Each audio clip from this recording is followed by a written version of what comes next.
On Tech News Today, Elise Hu is our co-anchor today, and Mashable's Lance Ulanoff joins us to talk about new humanoid robots for consumers. Plus, the U.S. may soon have only 3 major wireless carriers instead of 4. And Amazon is going to launch a major hardware product in a couple of weeks. But what is it? All that and more coming up right now. This is Twit. Bandwidth for Tech News Today is provided by CashFly at CACHEFLY.com.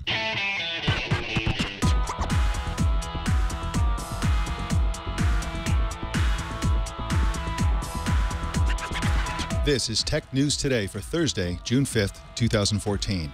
This episode is brought to you by Squarespace, the all-in-one platform that makes it fast and easy to create your own professional website or online portfolio. For a free 2-week trial and 10% off, go to squarespace.com and use the offer code TNT.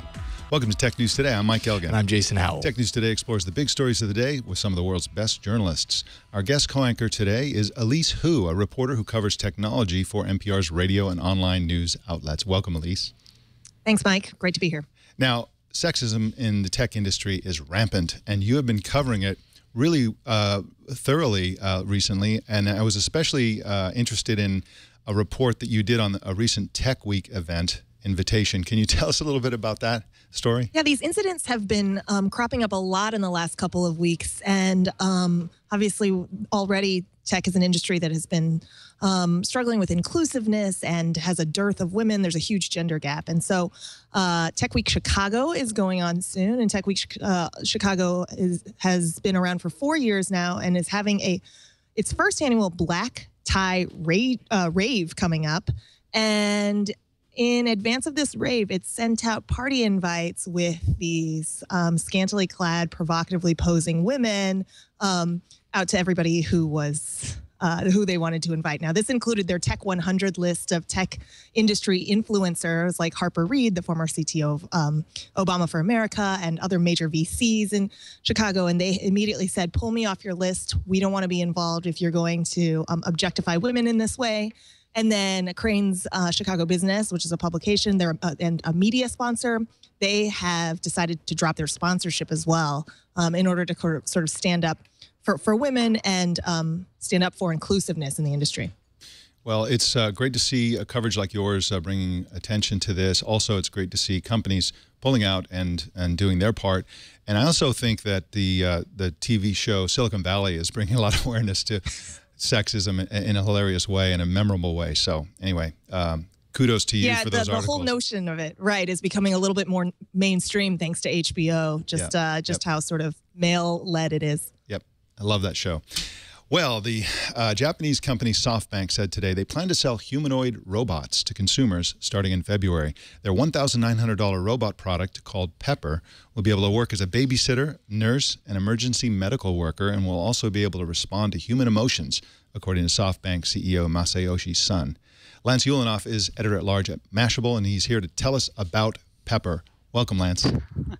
Thanks for having me. Yeah, so Pepper's I love the idea that more companies are getting into robotics, and apparently SoftBank had made their intentions clear probably 3 or 4 years ago that they wanted to get into this. They partnered with a company called, I believe it's Aldebaran. I can never quite say the name. They didn't build this on their own. It was a company that has been building smaller humanoid, yes, there it is, Aldebaran.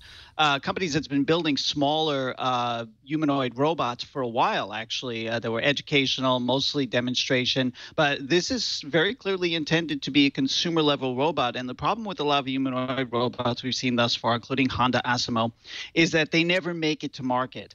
I just saw earlier this year an incredible demonstration by the bipedal Asimo, was walking around, and yet they still couldn't tell me when, if ever, it would come into users' homes, and it would probably cost a whole lot more money than this. If this really ends up being $2,000, that would be incredible.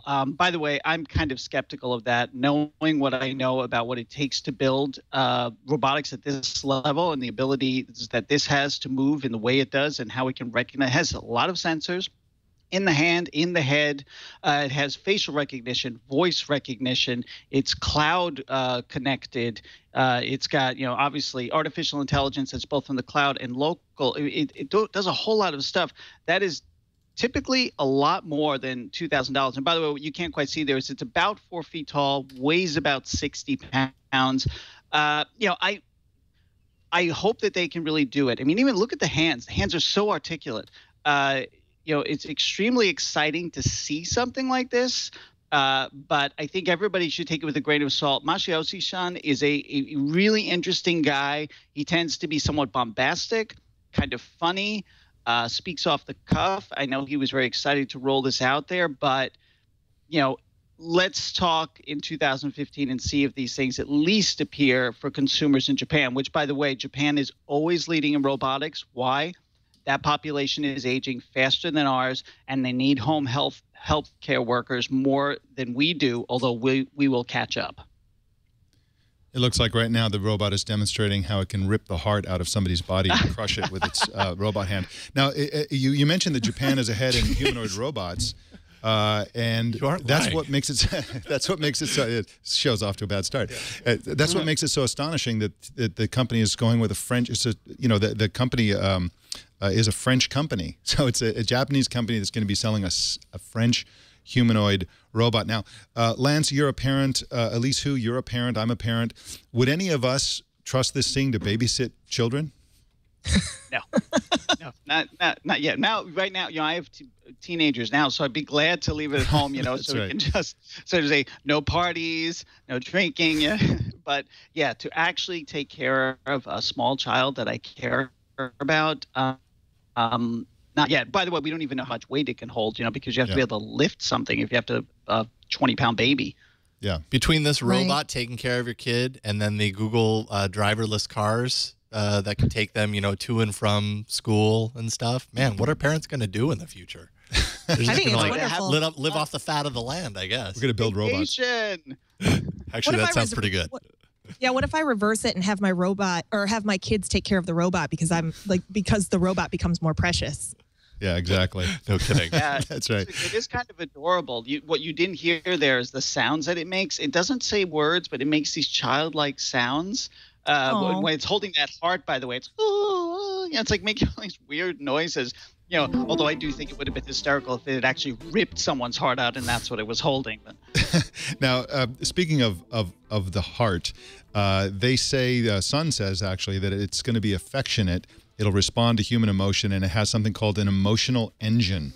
What is that about exactly? I mean, it'll actually read the emotions on people, and if you're sad, it'll give you a hug or something.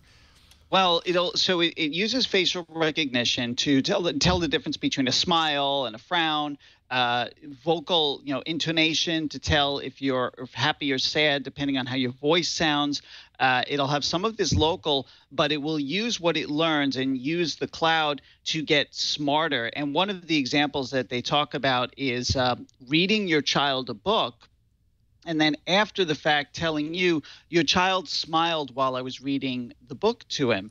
And so, you know, you get, oh, so it enjoyed this, as opposed to screaming in terror because a robot is reading you a book. So, you know, I think that, you know, it's the thing about robots, especially humanoid robots, is the uncanny valley where something looks too close to human, but not quite. Like humans are very perceptive about something being off, and that's why they're freaked out by robots. So the movements of this robot in particular, you see it's very fluid, and that's where people start to go, that's a little weird. But if it can respond to you in a way that is more human, like at an emotional level, you may feel more comfortable. By the way, Honda Asimo had done something similar, although it's less autonomous. They pre-programmed in, for example, if it was serving a table full of people, instead of just jumping up and plopping cups down, it would actually stop, greet everyone individually, and then put the cups down. So, you know, this idea of trying to make robots not just look more human, but act in that humans can digest is a larger trend. Well, it looks pretty. Lance, is there I'm sorry. Go ahead, Elise. Mike, just one more question real quick, Lance. Is there a societal implication or question about kind of trusting robots to take care of our elderly? I feel like there's something sad about that in a way, right? Yeah, well, it is a very difficult question. You know, leaving aside robots, you know, that, you know, people deal with this every day, that at some point their elderly parents can no longer take care of themselves. In the best situation, you're able maybe to move them in with you and take care of them, or you're close to them. But the reality is that we are all spread out. In fact, we're more spread out now than we ever were before. So children, and grandchildren, they're not close to the elderly. It is expensive to put them in homes, to put them in assisted living. So robots may give people the option of keeping these people in their familiar home, but having the benefits of so-called assisted living with a robot there. And of course, most of these robots, so you notice there's a 10.1-inch screen on Pepper's chest. So theoretically, if you had that robot as a home health caregiver, you could on occasion appear on its chest and talk to your parent, your elderly parent or grandparent, ask how they're doing. So I think that it's actually a good trend. It's a way of a technological solution to a very large societal problem. Okay, great. Thanks. I'm a big fan of Japanese culture, and this is a recurring theme, actually, the care and neglect of the elderly within Japanese culture. There's a really famous movie from the 50s called Tokyo Story by Yasujiro Ozu, and it's a real tearjerker about grandparents who go to visit their kids and grandkids into Tokyo, and just kids have no time for them at all. So anyway, it's a recurring theme, and apparently care robots are actually pretty popular in Japan, surprisingly. Okay. Well, in just a sec, we're going to talk about how we may be moving from 4 carriers to 3. Oh, well, but first I want to say goodbye to Lance Ulanoff. I'm sorry. Lance, I want to thank you for coming on Tech News today. Thanks for having me. I am not a robot, so I do appreciate the emotional response. I appreciate you not replacing yourself with a robot for these segments, because your insights are always welcome. So thanks again, Lance. Thanks for having me. You can find Lance at Mashable.com, of course, and on Twitter at Lance Ulanoff. That ends with 2 Fs. Well, in just a sec, we're going to tell you about Sprint and T-Mobile and what they're doing together. You might be surprised, but I'm first going to tell you about Squarespace. Squarespace is a fantastic website for building a website. If you want to have a website, a blog, you want to put on an online store, a wedding registry, whatever it is you want to do, Squarespace is by far the best place to do it, because they start with brilliant design. Now, there are website templates and services all over the place, but none of them have design like this. You're going to be amazed by how nice these designs are. You start with a template, and then you can customize it with additional pages, additional features and functions, and also with a different look and feel. You can change the typography, the colors. Absolutely everything is changeable. If you know how to code, you can do that as well. If you don't know how to code websites, then you can just simply go in there and use the very easy-to-use controls. There's even live chat and email support 24/7. You'll get your question answered not by a robot, but by a real human being who knows what they're talking about. And e-commerce is supported on all subscription plan levels. It starts at just $8 a month, and that includes a free domain name if you sign up for a year. And of course, Squarespace is mobile ready. Your website will look fantastic on a phone, a tablet, or a full-size desktop. And you can also manage your site using Squarespace's cool apps for managing the site. So start a free 2-week trial with no credit card required and start building your website. When you decide to sign up for Squarespace, make sure you use the offer code TNT to get 10% off. And we thank Squarespace for their support of Tech News Today. And remember that a better web awaits, and it starts with your new Squarespace website.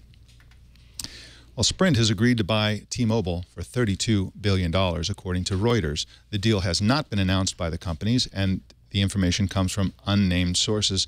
Elise, this is kind of a depressing story in at least one dimension, which is that we only have 4 mobile major carriers, and it looks like if this thing goes through and is approved by regulators, we could have 3. I've actually been pretty impressed and fascinated by T-Mobile's movement in the market just over the last year, how competitive they've gotten and how creative they've gotten in trying to market themselves and compete with the big Verizon and the big AT&T. And so, but obviously the bottom line rules, and Sprint has been losing money for 7 years now and is deeply in debt. And so these smaller carriers are obviously arguing that they have to get together or else they won't survive. And T-Mobile and AT&T, that merger obviously got stopped by the government. And so this may be the time for them to move. Yeah, absolutely. You know, our last story, we talked about the CEO of SoftBank, Masayoshi Son, and of course, SoftBank owns Sprint. Sprint, right? And T-Mobile is 2/3 of T-Mobile is owned by Deutsche Telekom. So this is basically, excuse me, this is basically a Japanese company buying what is essentially a German company. And it's of course a couple of U.S. carriers. Now, if the deal doesn't go through, apparently Sprint would have to pay T-Mobile more than $1 billion in cash. And of course, as you mentioned, the deal by AT&T didn't go through, and AT&T had to pay dearly. The deal would roughly be 50% cash and 50% stock. And again, this news, they may have announced it by now, but as of about an hour ago, this was just coming from unnamed sources. So right, and our newsroom is still trying to verify it as well, Mike. So just to let you know, I haven't been able to independently confirm it, but this is coming out of Reuters and their sources at the moment. Yeah. All right. So we'll keep posted on that. If you watch Tech News Tonight, we'll probably have more details, and also go to npr.com, right? .org. .org. NPR. I knew there was something wrong with it. Yeah. Right. npr.org for further developments in this story. Now, Amazon posted a promotional video for a new product announcement that's going to take place on June 18th. It's probably the rumored smartphone that we've reported here on Tech News Today. A few frames of the video reveal the top of a smartphone. Some sharp-eyed Google Plus user discovered that earlier today. And a Bloomberg source says that Amazon plans to announce a smartphone this month. So this is really sounding like that's what they're going to announce. Now, if you recall from our previous coverage, the Amazon phone is rumored to have a 4.7-inch display and a 720p display. That's pretty low res, but it has a 3D display that has a hologram-like effect. That's probably what the goofy people in this video are responding to, is this 3D hologram display that's affected by 4 cameras built all around the outside of the device. It apparently works sort of like Xbox Kinect, to understand where your eyeballs are, so that it knows exactly how to show 3D without you having to wear goofy glasses. This sounds surprising to me, Elise, because these kind of gimmicks are very risky in the smartphone market. What people tend to want in a smartphone is high quality screens, a lot of performance and power, great cameras, and so on.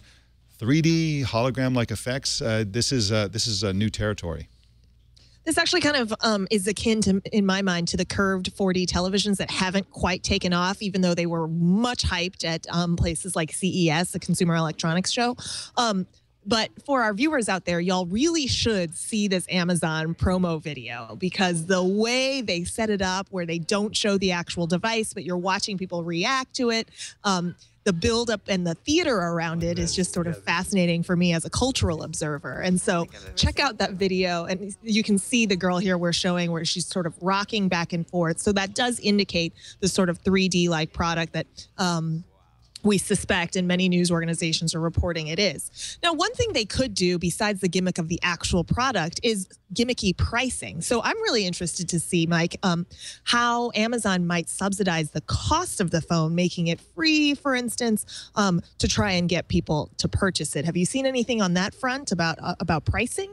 I haven't, but it's reasonable speculation, because they, of course, did that with their Kindle tablets. And, Amazon is their bread and butter is downloadable content and goods and services that you can buy as from their enormous catalog of products. And so to subsidize a device like this, if such a device facilitates purchasing, is a good business decision for them. And of course, the kind of purchasing that a smartphone would be likely to give them is something called showrooming, where you're at Best Buy and you're shopping and you see something you like, and so you whip out your phone and you buy it on Amazon.com and walk out of the store. And it's kind of a rotten deal for Best Buy and the other brick and mortar retailers, but it's what people do. And I think Amazon, of course, clearly has an interest in facilitating that behavior. Yeah, and there were rumors, I think a couple of months ago, from multiple sources to, I believe, Boy Genius report about Prime Data and whatever that is. So that kind of plays into, some sort of pricing, possibly decrease or whatever, for Prime users potentially. So it'd be interesting.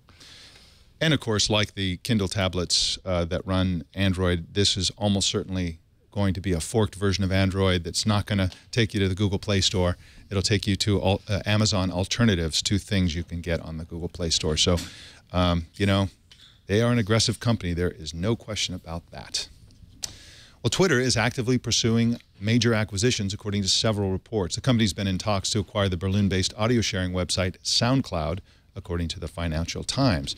Twitter's also been considered buying Spotify and Pandora. And the Wall Street Journal reported last month that talks between Twitter and SoundCloud had ended because Twitter decided the acquisition was too expensive, but now it looks like they're back and talking very seriously about an acquisition. In related news, Twitter did acquire a company called Namo Media, a company that specializes in native advertising, which are ads that come in the form of sponsored articles. Elise, this is you know, really interesting to see how aggressive Twitter's getting with acquisitions, and it's a pandemic in Silicon Valley. These acquisitions, there's so much acquisition news these days. Right, and that's fueling the conversations, I'm sure, on your coast, Mike, about the possibilities that we're in a tech bubble again. Obviously, we've talked and sort of debunked that notion on past shows, but Twitter has to play a long game here, right? It can't maintain itself and continue making a profit and drawing big margins by or margins at all, right? By just being a 140 character service. And so it looks like they're trying to become, get into the music streaming game. It'll be interesting how all of that gets integrated. And SoundCloud, from some sources that I've talked to, hasn't been the most sort of well-organized and well-run organization because it's been so successful so quickly. And so this might be a good opportunity for Twitter to get in at a lower price and really help the organization of SoundCloud get a little bit more together and grown up, if you will. Yeah, and there's some speculation that the Apple's acquisition of Beats Electronics spurred this because, of course, Beats has Beats Music, which is an online semi-social music service that, among its several attributes, tries to facilitate the cultivation of bands and music and fandom. They haven't done a good job of that so far, in my opinion. I've used the app and the service, and it's not there yet, but they've stated the intention to do a much better job at that. And SoundCloud, of course, enables the recording, uploading, and promoting of music. So both of these services are kind of alternative. SoundCloud is probably best for indie bands and smaller bands. Beats Music is probably best for big-name bands and artists. But either way, it looks like everybody's getting very serious about trying to reinvent the music business to a certain extent and figure out how to get more exposure for bands. And I think it probably, as you said, it'd probably be a great move for SoundCloud and get them a lot more exposure and notoriety and usage. But man, this is MySpace's last stand, right? I mean, MySpace went into the music promotion and opportunity for bands to promote their songs and sample space, and it's getting killed in this too. So so maybe they were a little ahead of their time. Right. Hard to actually form those words, but yeah, I think MySpace might have been a little ahead of their time. Well, Google Glass just got more hands-free. A new experimental feature enables users to simply look at the tiny display in order to see incoming messages. The feature is called Notification Glance, and it works only after a message arrives on Glass and only after the notification sound. And then there's a little window where by looking at the screen, it'll just pop up and show you the message.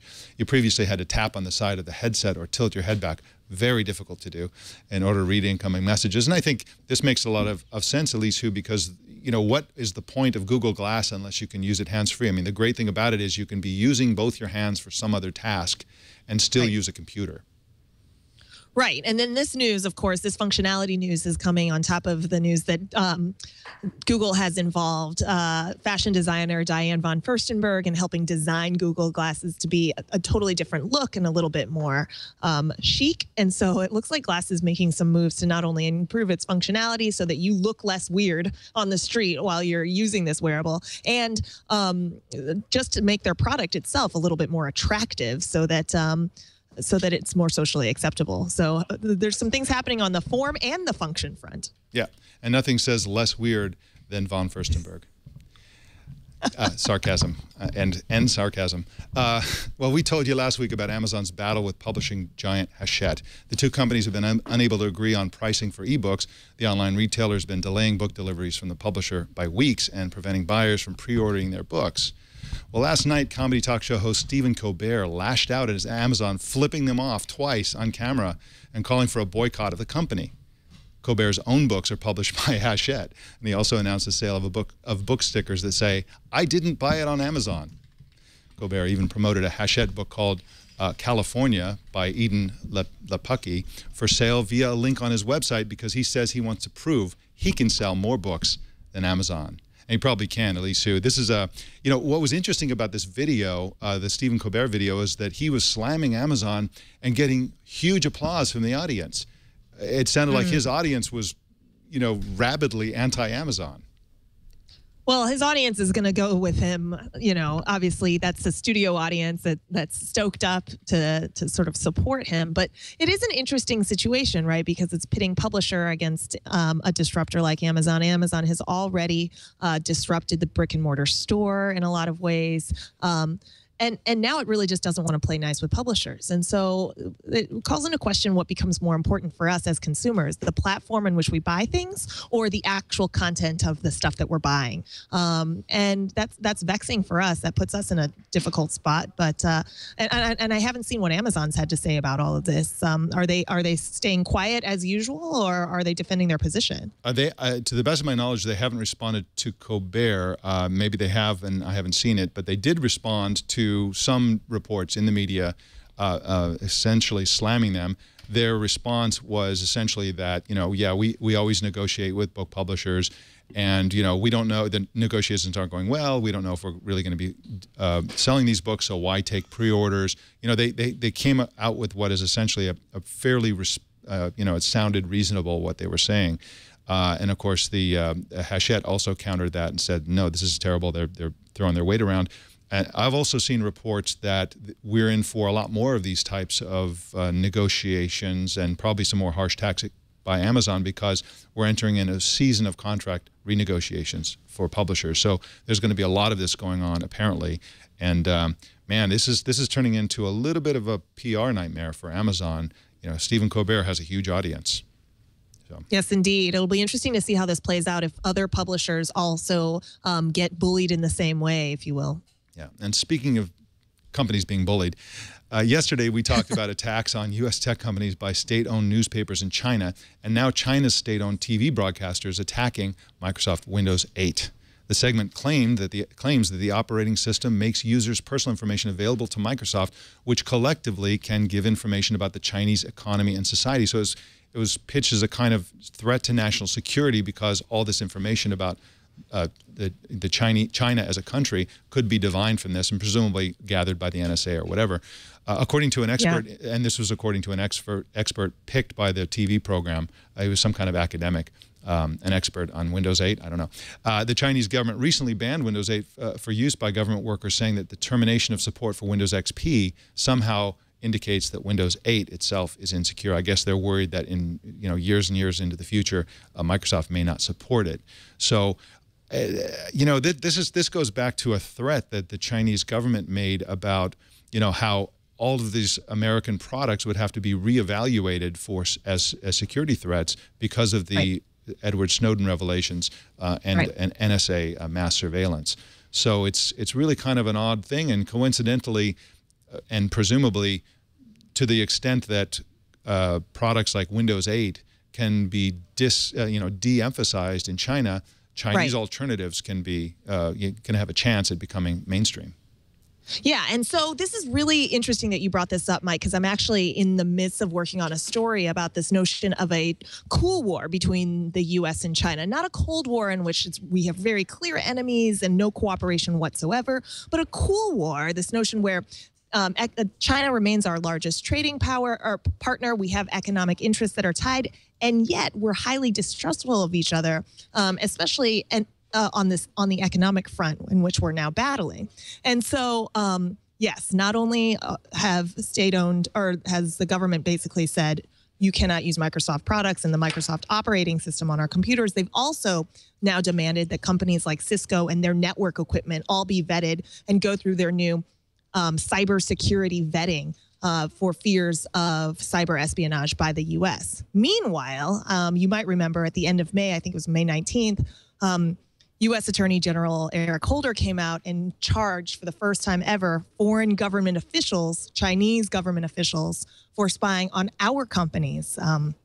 Alcoa, Westinghouse, U.S. Steel. And so this cool war, which is what scholars call it, is escalating now in a lot of ways that are really hitting the bottom line of our businesses, our tech companies in particular, like Cisco, like Microsoft. And so it'll be really interesting to see how this plays out. But basically, we say they're spying on us all the time. They're saying that all our equipment, so our companies are becoming the middlemen in this, all our equipment is spying on them all the time.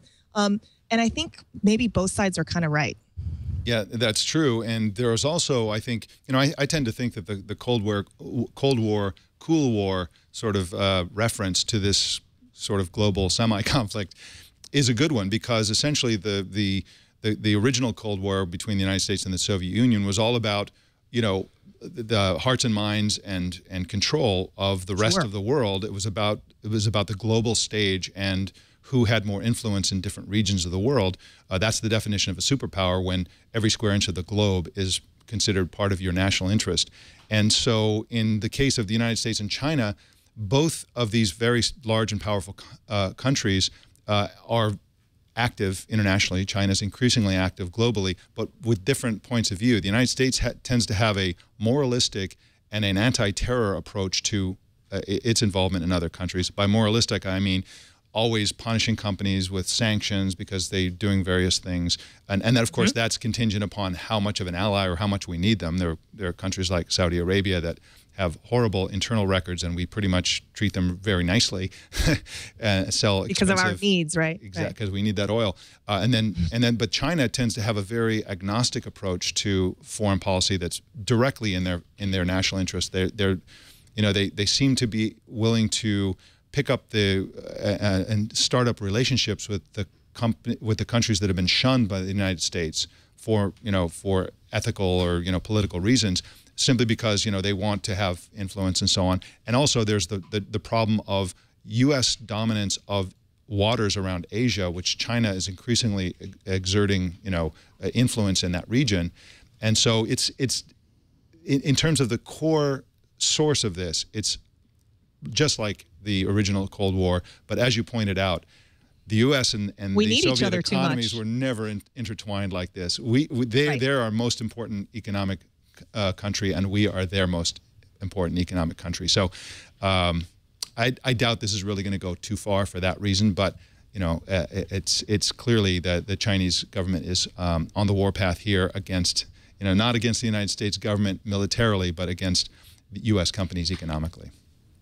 Right. So, they become the middlemen and the targets. That's right. Well, that's the tech news today. Elise, who I want to thank you for coming on as guest co-anchor. And I'd also like to welcome you as our ongoing Thursday co-anchor. So glad to have you on board. And, we all love, and our audience loves having you on as co-anchor. You're really great with your analysis. And thanks again for joining us. I'm happy to be here today, and I'm happy to be here in the future, Mike. It's always a really great time. Thanks for having me. All right. Well, thank you again. You can subscribe to Tech News Today at twit.tv/TNT, and you can follow us on Twitter at Tech News Today TV. And we want to hear from you. So comment on Twitter or Google+ using the hashtag Tech News Today. You can also send us an email at tnt@twit.tv or leave us voicemail by calling 260-TNT-SHOW. Also, don't miss our evening newscast, Tech News Tonight, at 4 p.m. Pacific. My name is Mike Elgan. Thanks for tuning in. See you tomorrow.